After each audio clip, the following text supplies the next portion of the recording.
Thank you for tuning in to the latest edition of the 12 Kyle podcast. Whether you're listening during your commute, while working out, or just relaxing at home, we appreciate you. Every download, every listen, and every subscription means a lot. Thank you for being part of the 12 Kyle podcast community. Stay tuned for another episode. This is the 12 Kyle podcast.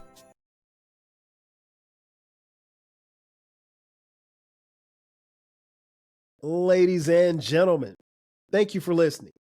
Thank you for downloading. And thank you for subscribing to the latest edition of the 12 Kyle podcast. I am your boy, 12 Kyle. Man, check this out. On this episode, what I want to talk about is there's only one drink left. I came to this episode to talk about drinking or the lack thereof.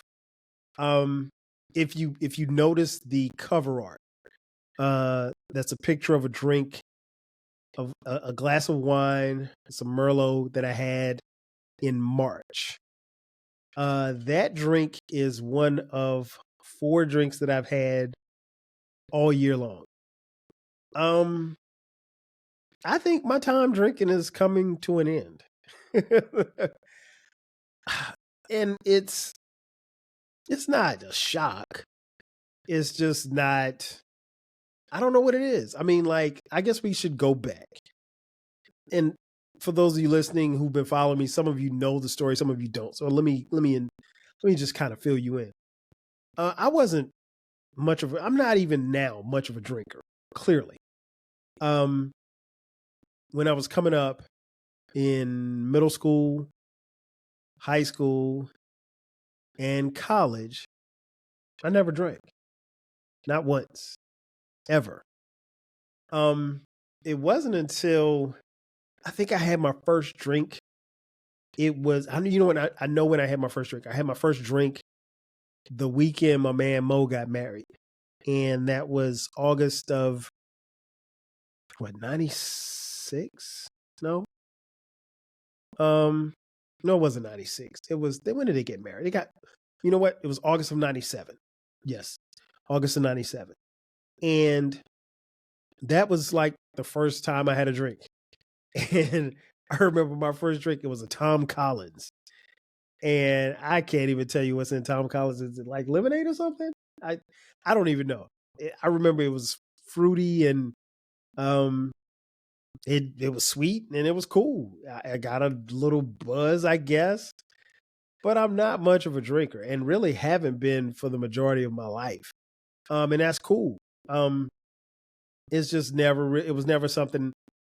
Up until that point, there was no desire. I had absolutely no desire to drink. When I was in college, almost all of my teammates drank. And that was cool because, that was their thing. And there was never any type of desire for me.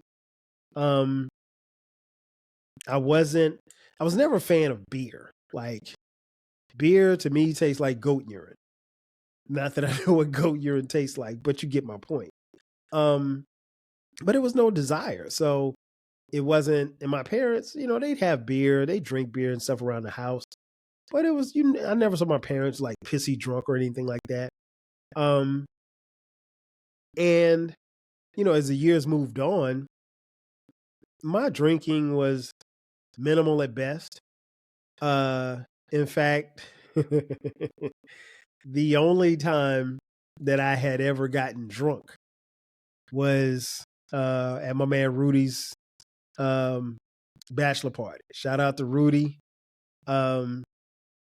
That was a time. In fact, that was a time so much that I actually did a podcast episode on it. So if you want to hear it, you have to go way back in my discography.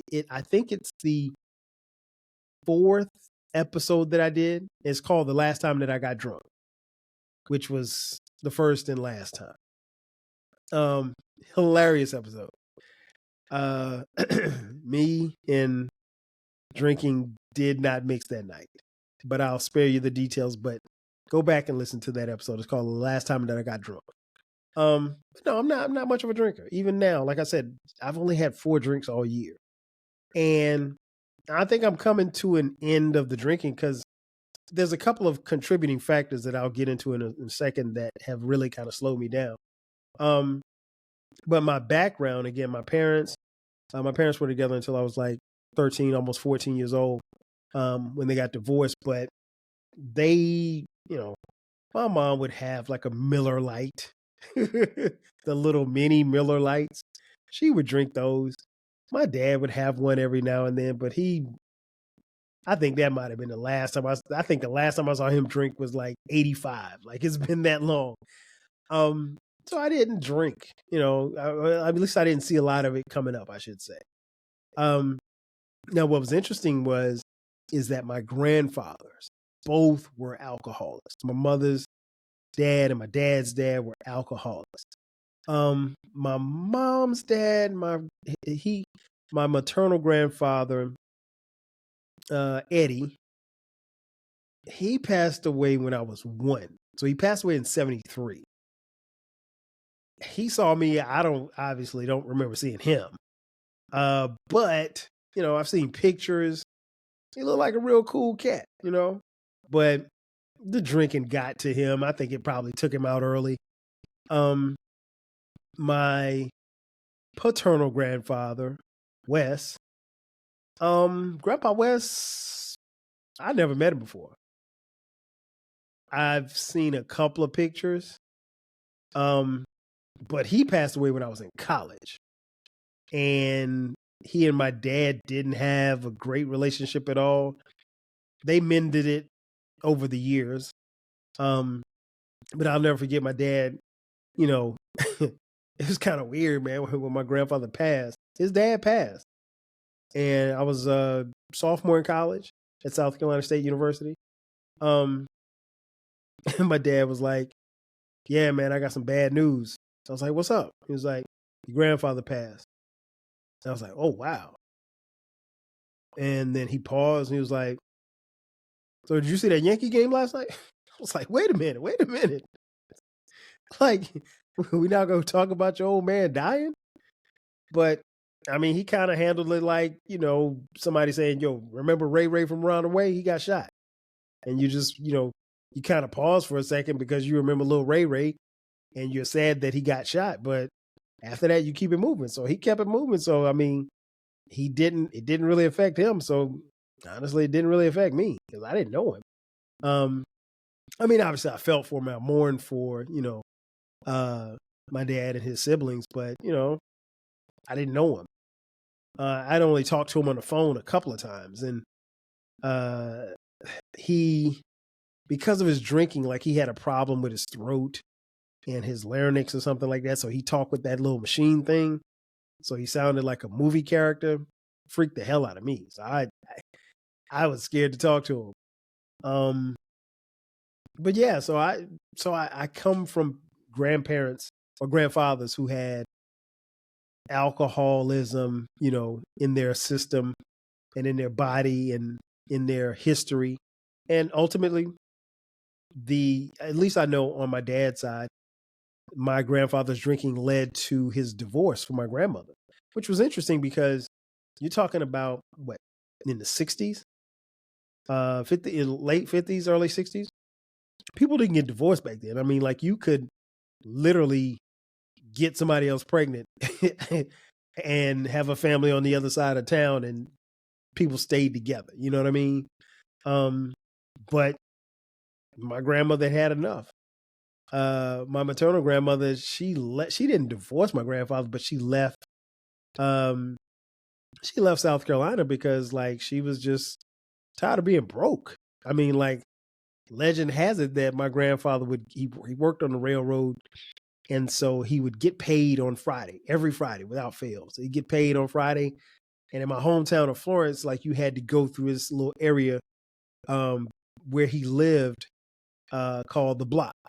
And the Block was the black part of my hometown of Florence, South Carolina. It had businesses, pool halls, bars, barbershops, a lot of, stuff was going on in the block. And so, if you had a pocket full of money on a Friday, it might be the spot. So long story short, my grandfather would walk through the block on his way home. Let's say he got off at noon. By the time he got home and he had already had a few drinks, his check was gone. I mean, like, he had literally spent all of his money in the bar, gambling, doing a little bit of this, a little bit of that. My grandmother was like, look, we're not doing this. And so she left. She moved to New Jersey to get a better life for herself. Her kids, my mom and my aunts and uncles were pretty much grown by then. But, my uncle was in college. I'll put it like that. Now, this was the 70s. So, but, they weren't living together at the time that he passed, but they weren't divorced. Long story short, alcohol got in the way. And so that's the lineage from which I come from. It's not why I stayed away from drinking. There was just never a desire to drink like that. And so, as I mentioned a little earlier, the drinking has slowed down. I do remember this was late last year. Shout out to the homie Uncle Dolomite from the Too Much Game podcast.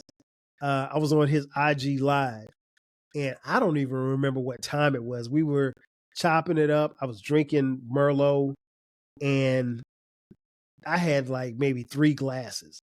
And when I tell you that wine, it came out of nowhere. Like, it was like a fullback coming at you full speed, and it just hit me.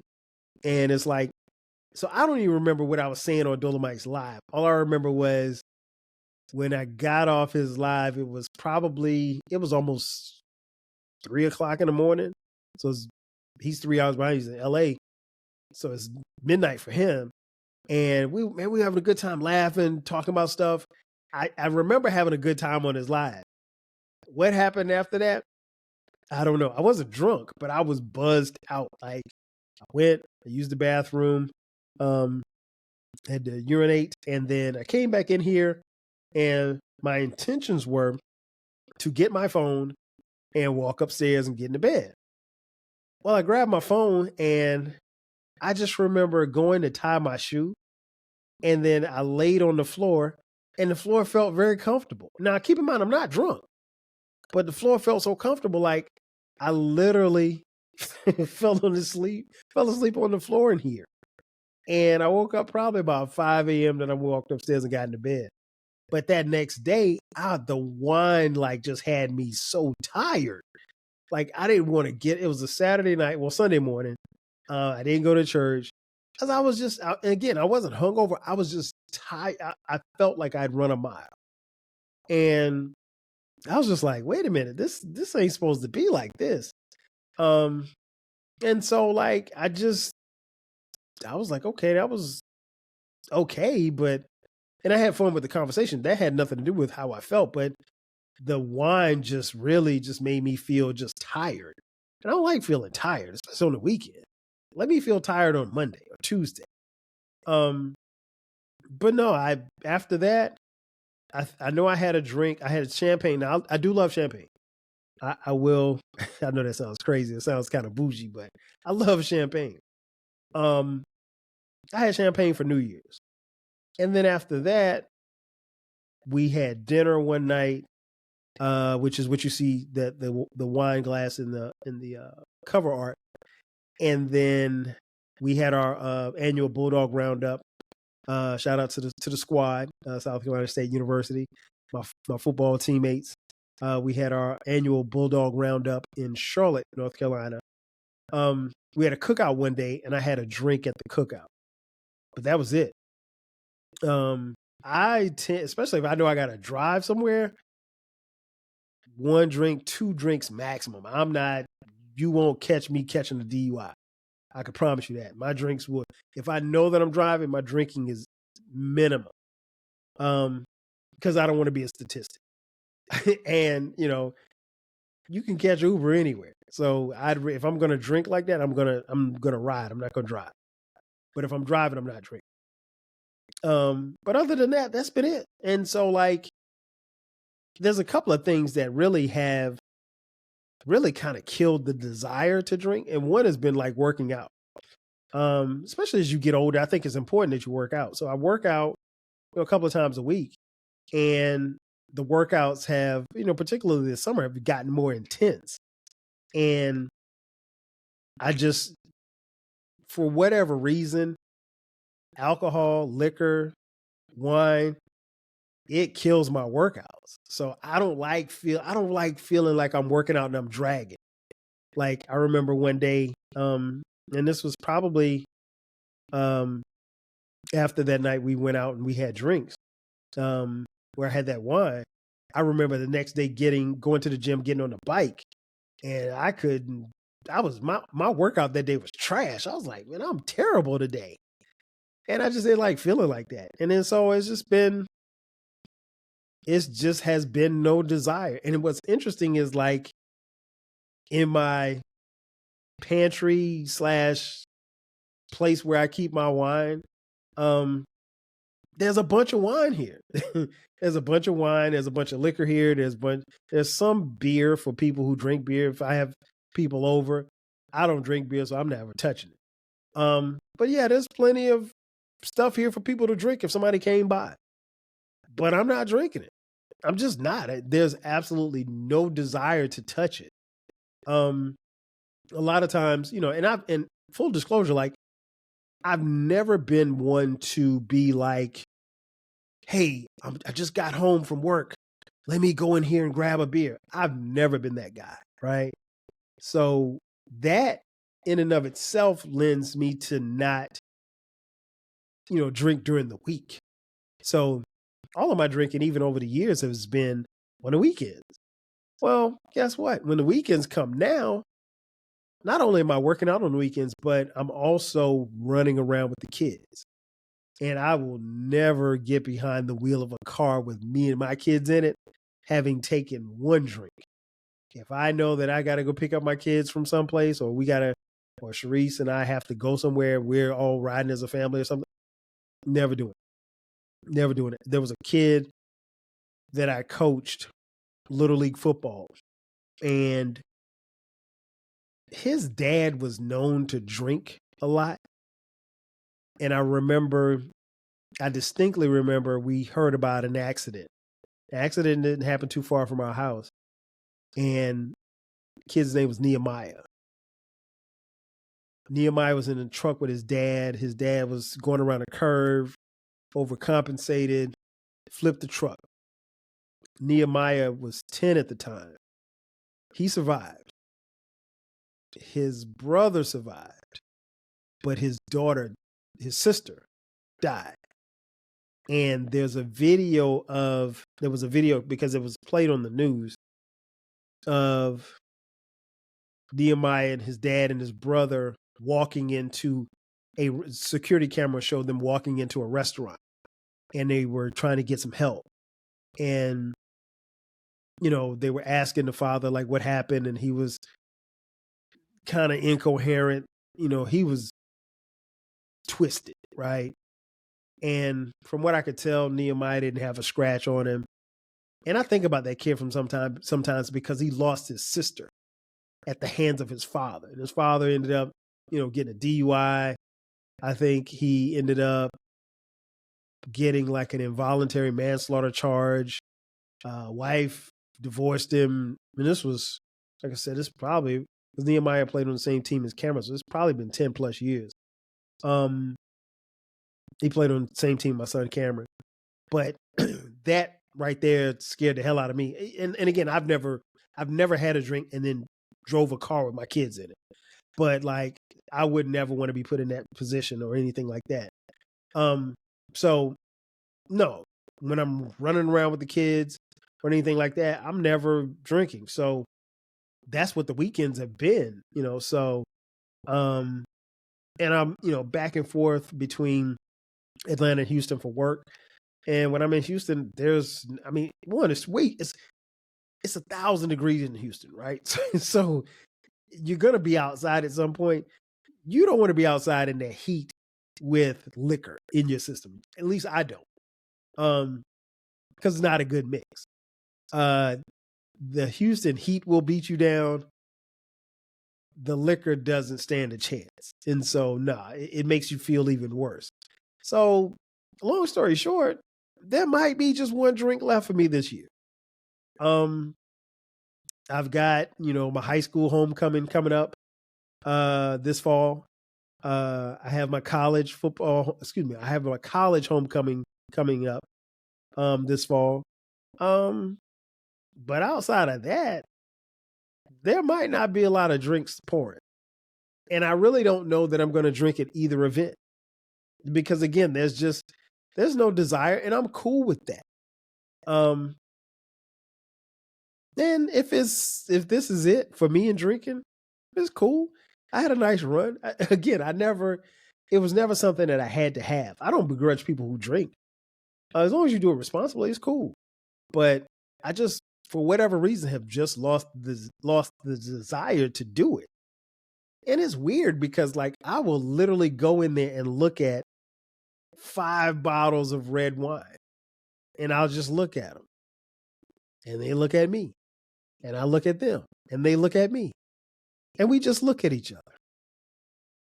And there'll be times where Sharice will say, "Hey, do you want to go get some drinks?" And I'm like, "Okay, we'll go get drinks." And we'll go get drinks, and I don't drink.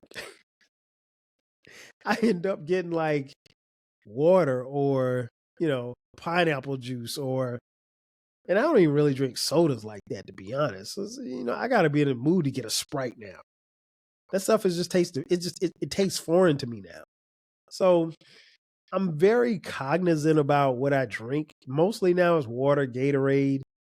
I don't even really do the fruity drinks like that anymore. Apple juice, pineapple juice, that's about it. And I'm okay. And orange juice. I don't know if I mentioned orange juice. I love orange juice. But other than that, no, it's just not. I guess it ain't in me no more, and that's fine. Like I said, the workouts really have taken that away from me because, like, when I work out, the only thing I want to drink is water and Gatorade. That's it. And I don't even really know that you should drink that much Gatorade, but it's mostly water. And I'm cool with that. I'm cool with that because I like the way my body feels, and I want my body to continue to feel good.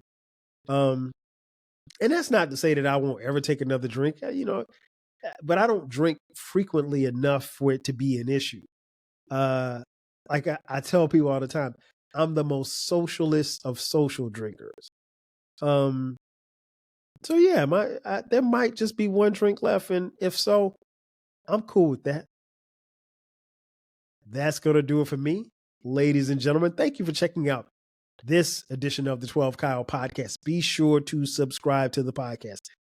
The podcast drops every Thursday and every Sunday at midnight. If you're on YouTube, go to our YouTube channel, like, subscribe, share. And once you like it, make sure that you turn the notifications on because the YouTube those episodes actually drop before the podcast actually drops. And the great thing about our YouTube channel is that we not only have video, but we have audio as well. So you can get both. If you're on social media, make sure you hit me up, 12 Kyle, at 12 Kyle, at 12 Kyle podcast. I'm on Twitter X, Instagram, what else? Threads, Facebook, TikTok. There's a TikTok page where we post videos as well. And if you feel so inclined, you want to support the channel, you want to support the brand, you want to support the 12 Kyle podcast financially, you can do so. Hit me up on Cash App, $TWELVEKYLE. And we have merch. If you look in the description box, you can find merch. Click the link. We have 12 Kyle podcast t-shirts, hoodies, coffee mugs, posters, you name it. We got it for a very low price. Again, that's going to do it for me. I am your boy 12 Kyle, and this has been another edition of the 12 Kyle podcast. I'll catch you guys next time. 5,000. Thank you for tuning in to the latest edition of the 12 Kyle podcast. If you enjoyed today's episode, make sure to hit that subscribe button. Share the podcast with a friend who needs the 12 Kyle podcast in their life. Every listen, every share, and every subscription helps us grow. So, go ahead, subscribe now and share it with a friend. Thanks for being a part of the 12 Kyle podcast community. We appreciate your support. 5,000.